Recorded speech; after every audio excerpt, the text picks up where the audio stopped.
Gimana sih cara ngobrol sama hewan? Gimana pendapat kamu tentang kasus Amber Heard dan Johnny Depp yang lagi rame beberapa saat ini? Percumalah ngomong sama binatang, kita nggak akan ngerti apa yang mereka omongin. Atau sebenarnya kita bisa ngerti, cuma kita nggak mau tahu aja caranya gimana. Aku ini penyayang binatang. Iya, kan lucu sama dia. Dia kurang ajar itu. Nah ini kucing gue ini brengsek juga dia. Dia suka kencing itu di sepatu-sepatu itu. Makanya sepatu kalau mahal gimana? Kalau ngomongin misteri relasi manusia dan hewan, film populer yang bisa dijadikan rujukan mungkin ada Hachi, A Dog's Tale. Ceritanya tentang si profesor musik yang nemu anak anjing yang hilang di stasiun kereta. Keduanya menjalin persahabatan dan sering jalan ke stasiun bareng dan pulang dari stasiun sebelum pukul 5. Lalu, sang profesor meninggal karena serangan jantung. Tapi Hachi tetap melanjutkan rutinitasnya. Selama 10 tahun, dia nungguin temannya balik, hingga akhirnya dia sendiri meninggal dunia. Nggak adil rasanya kalau hubungan si profesor dan Hachi dianggap biasa saja atau mereduksinya jadi hubungan yang terjalin karena Hachi udah kebiasaan melakukan hal itu. What the dog doing? What the dog doing now? Hubungan yang kompleks dan buram antara manusia dan hewan udah dikonfigurasi, direset lagi, dikonfigurasi lagi selama berjuta-juta kali. Kalian bukan orang pertama yang mikir apakah hewan bisa ngomong, apakah hewan bisa ngerasain sedih, susah, senang, kesepian, dan sebagainya. Sejak awal peradaban manusia, menanyakan hal yang sama dan berusaha mengkategorikan hubungannya dengan hewan. Yang kayak sebenarnya nggak penting, tapi sebetulnya ya mendesak buat dijawab. Mau gimana pun, manusia bukan satu-satunya makhluk yang tinggal di bumi. Dan buat survive, manusia perlu menyadari hal itu. Tapi, fokus komunikasi manusia dan hewan ini baru dapat prioritas beberapa dekade terakhir. Tepatnya saat pendekatan pasca antroposentris dapat tempat di obrolan publik. Manusia udah cukup dewasa buat lihat kemungkinan kalau manusia sendirilah penghalang besar buat memahami dunia non-manusia. Bahwa selama ini kita, manusia, dengan segala pencapaian, budaya, infrastruktur, ekonomi, teknologi, bla bla bla bla itu cuma buat kepentingan diri kita sendiri. Kita lihat kita ini egois. Why are we still here? Just to suffer? Belakangan, banyak peneliti mulai menegosiasi lagi hubungan manusia-hewan melalui desentralisasi manusia, termasuk salah satunya studi komunikasi. Kata David Wood, profesor filsafat di Vanderbilt University dalam Thinking with Cats, manusia menggunakan bahasa buat menunjukkan keunggulannya atas hewan. Bahasa atau cara komunikasi manusia udah lama banget jadi jurang pemisah antara manusia dan hewan. Berlawanan dengan anggapan ini, mental pasca antroposentris mulai dapat kebijakan.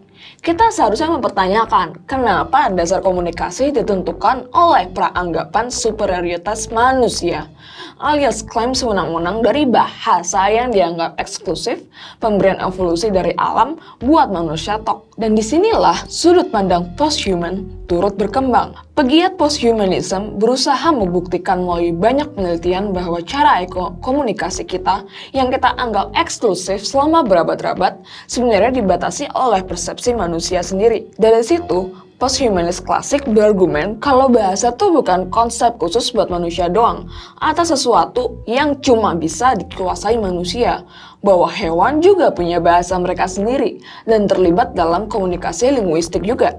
Pemahaman bahwa manusia itu special snowflake justru meruntuhkan komunikasi manusia dan hewan.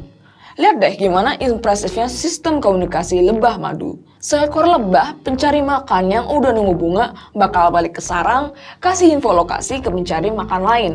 Di sarang yang gelap, si lebah ini goyang-goyang dan arah goyangannya memberi sinyal mengarah ke bunga dan porsi goyangannya menandakan jarak ke bunga itu. Selain jadi pencari makan, mungkin mereka juga berbakat jadi artis TikTok atau lumba-lumba hidung botol yang bisa ingat lokasi spasial, objek visual atau bahkan suara. Lumba-lumba juga bisa belajar menafsirkan sinyal manusia, baik isyarat atau mendengar. Mereka paham kombinasi sinyal kalimat dari gerakan atau suara dalam sekali belajar, dan paham urutan tata bahasa sederhana, misalnya merespons suruhan untuk menyundul bola versus sendul bola ke lingkaran. Studi komunikasi hewan bisa memberi wawasan penting tentang apa yang diketahui dan dipelajari hewan selama manusia nganggap posisinya superior dan lupa kenalan sama hewan selama berabad-abad. Juga nunjukin kalau hewan tuh tahu, mikir, dan juga ngerasain. Apa yang mereka pikirkan mungkin lebih banyak daripada apa yang bisa mereka ungkapkan. Dari tadi kan kita udah ngomongin hal-hal yang scientific dan Favivu posthumanism nih. Terus gimana dengan praktik animal communicator? Apakah ada kekuatan super yang memungkinkan manusia bisa berkomunikasi dengan hewan lewat kekuatan pikiran, telepati, atau bahkan kayak kedipan mata? Ya, kalau dipikir-pikir gini kayak asik banget gak sih kalau kita ngerti apa yang dipikirin kucing atau anjing yang hidup bareng kita tentang kita, atau tahu apa yang sebenarnya mereka rasain yang gak bisa mereka bilang ke kita, jadi kita bisa provide kebutuhan mereka gitu. Atau yang gak kalah pentingnya nih, bisa bantu cari kalau sobat bulu kita hilang. Kalau soal ini, mending kita nanya langsung aja ya ke praktisinya. Oke, halo. Sorry banget ya, ini baru bisa record. Halo. Oke, buat pertanyaannya ini ada 3. Jadi ini aku panggil Kak Elsa aja ya. Ya, Kak Elsa dari Ibu Latte. Jadi ini pertanyaannya pertama, itu sejak kapan sih kakak tertarik belajar ngobrol dengan hewan peliharaan? tertariknya itu karena jadi dulu kan aku masih tinggal di kosan kan. Jadi ada satu kucing kos yang hilang. Oh, Nah, terus kayak teman aku tuh kayak ngasih tahu dia tuh temannya ada yang ancom. Kayak kita nyebutnya ancom gitu kan. Tapi kayak sibuk dan maksudnya nggak bisa langsung diminta segera. Sementara kan kalau hilang kan pasti kan deg-degan banget kan. Terus entah kenapa tuh aku jadi kayak browsing tentang ancom gitu kan. Terus akhirnya kayak nemu satu ancom. Nah, nemu satu ancom, pakai dia untuk nyari kucing itu kucing yang hilang itu, dan nemu. Dan mungkin memang masih jodohnya ya, jadi kayak nemu. Begitu hasilnya keluar, kayak kita langsung buru-buru cari berdua dan kayak nemu, dan deskripsinya itu kayak bukan hampir sama sih, kayak dia tuh udah bilang misalnya ada bambu-bambu gitu. Nah ternyata tuh di tempat si kucing itu depannya tuh ada jual kayak papan bunga gitu kan emang ada bambu-bambunya kan. Nah dari situ tuh kayak mulai tertarik, kayak aduh apa belajar ya, kok kayaknya menarik. Jadi soalnya merasakan kehilangan itu, jadi kayak aduh kalau bisa kayak gitu kan pasti kan happy banget kan. Nah cuman dipikir-pikir lagi karena baca sana seni katanya nanti bisa sensitif lah, ngelihat hal-hal yang enggak lah gitu kan. Jadi kayak aku tuh ragu banget sampai akhirnya kayak kucingku tuh ada yang sakit. Sementara untuk minta tolong ancam lagi tuh kan sebenarnya tarifnya lumayan mahal ya. Kayak pokoknya tuh range-nya tuh kayak sekitar 300.000 ke atas itu. Nah sementara kalau kucing sakit kan udah lebih biaya vet mahal segala macam kan. Kalau butuh berkali-kali kan tuh kan kayaknya ngabisin duit banget. Nah, akhirnya setelah aku mantepin hati, itu aku akhirnya ngambil workshop. Ancom ini kan kayak belajar dulu ya. Jadi gimana sih caranya buat menerjemahkan apa yang dipikirkan oleh para hewan peliharaan ini? Nah, syarat untuk jadi ancom itu sebenarnya kita tuh bisa tahu isi pikiran kita sendiri, menenangkan pikiran. Nah, jadi makanya pasti selalu akan ada sesi meditasi kayak buat bener-bener nenangin pikiran, jadi kita aware sama isi pikiran kita. Nah kebetulannya lagi kayak 2 tahun belakangan tuh aku emang rajin meditasi, jadi pas ikut workshop kayak jadi lebih gampang buat aku kan. Biasanya sih orang-orang kalau misalnya kayak teman-teman aku yang ikut workshop, mereka tuh kendalanya di fokus itu, mereka kurang bisa susah untuk fokus. Nah kalau untuk interpretasikan hasil komunikasinya itu sih kalau di aku sendiri ya, soalnya kayak tiap ancam tuh beda-beda, kayak kita tuh bisa diberikan informasi melalui pertama kan gambar atau kayak dia ngomong di pikiran kita. Nah atau tuh ada juga yang bisa ikut ngerasain. Jadi kalau misalnya tanya suka makanan yang kayak gimana, nanti kayak dia bisa ngerasa juga tuh kayak asin gitu, atau bau gitu. Nah sementara kalau aku tuh kayak lebih banyak dari gambar sama kayak ngomong di pikiran. Nah, biasanya itu sih yang biasanya itu yang kita akan ketik kembali, tulis kembali, dan sampaikan ke ownernya. Sempat merasa ada kesulitan nggak sih buat nerjemahin apa yang dipikirkan oleh hewan? Iya, pasti. Awal-awal pertama tuh dan ini harus sering latihan kan, kita kayak ngelatih intuisi kita supaya lebih tajam lagi, lebih kayak peka lagi, lebih percaya sama diri sendiri gitu. Nah awal-awal tuh kayak aduh kayak kok dia ngomong A tapi kayak nggak masuk akal, apa perlu disampaikan yang kayak gitu. Terus sempat juga sih awal-awal kan aku emang kayak ajak teman-temanku yang punya pet, boleh sini mau aku coba gitu ngobrol buat sama pet mereka kan. Ada juga sih yang bilang katanya sama sekali nggak bener ya kayak gitu. Jadi awal-awal tuh pasti kayak gitu sih, pasti akan ada yang bilang nggak benar. Tapi nggak mungkin 100% benar semua ya, karena kan kita sampaikannya kan melalui apa yang hewan itu lihat kan. Jadi kan kalau misalnya semut lihat batu, dia akan bilang itu benda yang besar kan, di depan aku tuh benda yang besar gitu. Tapi kan kalau misalnya kayak kucing, dia nggak lihat itu kan kayak benda yang kecil kan. Jadi kayak kita tuh hanya bisa menyampaikan itu, tapi ya nggak benar-benar tahu gitu apa yang dia maksud. Gitu. Oke. Terus ini pertanyaan terakhir ya, kenapa Kak Elsa ini pengen mempelajari komunikasi dengan hewan? Apa sih yang menyebabkan Kak Elsa buat belajar dan sampai ingin membantu orang lain untuk berkomunikasi dengan hewan peliharaannya? Tadinya sih sebenarnya tujuannya untuk diri sendiri ya, maksudnya untuk bisa ngobrol sama hewan sendiri.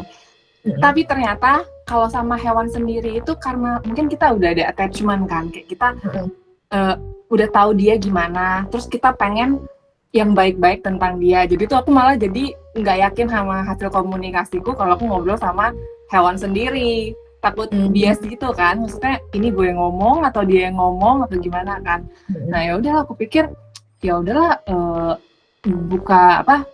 nawarin jasa ini buat yang perlu. Dan juga waktu itu kan aku bilang kan kayak kucingku sakit tapi aku kayak butuh juga jasa Ancom ini gitu kan, mahal. Nah jadi kayak aku berusaha ya udah aku buka jasa Ancom tapi dengan tarif yang mungkin lebih murah, jadi bisa bantu yang lain juga. Kayak gitu sih paling. Kakak sendiri punya hewan peliharaan? Ada kucing. Oh ada kucing, oke. Iya. Jadi emang agak tertarik juga sih sama jasa Ancom ini, kayak awalnya agak skeptis juga kayak ngomong sama hewan emang bisa ya, karena kan kayak yang aku rasain selama punya hewan peliharaan tuh paling cuma ini aja, kayak intuisi aja, jadi kayak ngira-ngira ini dia lagi ngerasain apa kayak gitu-gitu kan biasanya. Ya, tapi emang kayak gitu sebenarnya prosesnya. Sama kayak mungkin gampangnya ya kalau kita ini kan masuk sebenarnya kalau dipikir-pikir di luar logika ya, kayak nggak masuk akal. Tapi bukan juga kayak dunia gaib gitu, bukan. Karena aku bisa bilang karena ini bukan kayak dunia gaib karena kan banyak kasus hilang juga. Tapi nggak semuanya ditemukan juga kan. Maksudnya kalau itu ilmu gaib ya langsung aja gue temuin gitu kan, gampang kan maksudnya. Salah satu yang sehari-harinya itu kayak misalnya nih, paling banyak sih hewan kan, karena hewan kan nggak banyak pikiran kayak manusia. Maksudnya mereka benar-benar pure kan. Maksudnya hatinya tuh kayak tulus banget, gampang banget bersyukur. Nah, kayak contoh yang simple adalah kayak kalau kucing kita nungguin kita pulang, kan sebenarnya mereka nggak tahu jam, mereka nggak tahu kita kapan pulang, tapi kan kayak mereka udah standby gitu pas kita buka pagar, biasa udah standby. Nah, bisa tuh kayak gitu, sebenarnya itu contoh animal communicator sebenarnya. Salah satu contohnya ya kayak. Iya, semua orang bisa, asal ya itu mau dilatih sama kayak harus fokus. Gitu. Jadi ini ada fungsi meditasi sama fokusnya tuh di situ ya? Iya, sama percaya sih. Soalnya kadang kan kita suka nggak mungkin tapi ternyata emang jawabannya emang itu gitu. Oh gitu. Sebenarnya pertanyaan terakhir nih, aku juga dari tadi ngobrol tuh kayak penasaran sebenarnya kayak praktik animal communicator itu siapa sih yang bikin, dan kalau di Indonesia sendiri tokohnya ada nggak sih? Kalau itunya sendiri ya, aku ada sih modulnya, cuman aku nggak gitu memperhatikan. Tapi sebenarnya kalau di luar negeri itu banyak, cuman mereka nyebutnya kayak linking awareness. Nah itu nggak hanya ke hewan doang.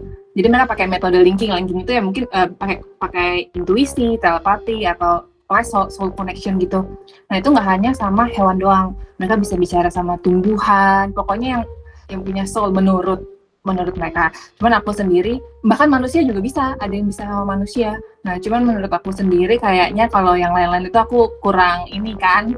Jadi lebih pengen ke hewan. Nah kalau hewan sendiri sebenarnya banyak banget. Coba kalau googling tuh banyak yang terkenal. Kayak yang terkenal tuh setahu aku kayak Mbak Jasmine, pernah googling Jasmine Jewi ya bacanya ya. Itu dia juga kayaknya lumayan terkenal deh. Oke, kalau pertanyaanku itu aja sih. Mungkin dari Kak Elsa mau nambah lagi? Enggak sih, cuman itu aja. Ya, makasih banyak ya. Iya, thank you ya. Kalau kita benar-benar pikirin soal betapa hubungan kita sama non-human tuh buruk banget, kita bisa lihat krisis bencana, konflik, peradaban yang rontok pelan-pelan akibat kapitalisme. Mungkin kita juga bisa melihat perubahan yang lebih luas dalam spektrum krisis ekologi global. Dan kalau udah lihat krisis itu, mau nggak mau kita jadi mengeksplorasi kemungkinan pendekatan yang lebih ramah di luar model ekonomi dan pembangunan yang kita jalankan sekarang. Gerakan pasca antroposentris ngajak kita buat lihat krisis ekologi lebih dekat dan bisa dipahami. Dan mungkin bakal memberikan kita peluang buat hidup lebih lama di bumi.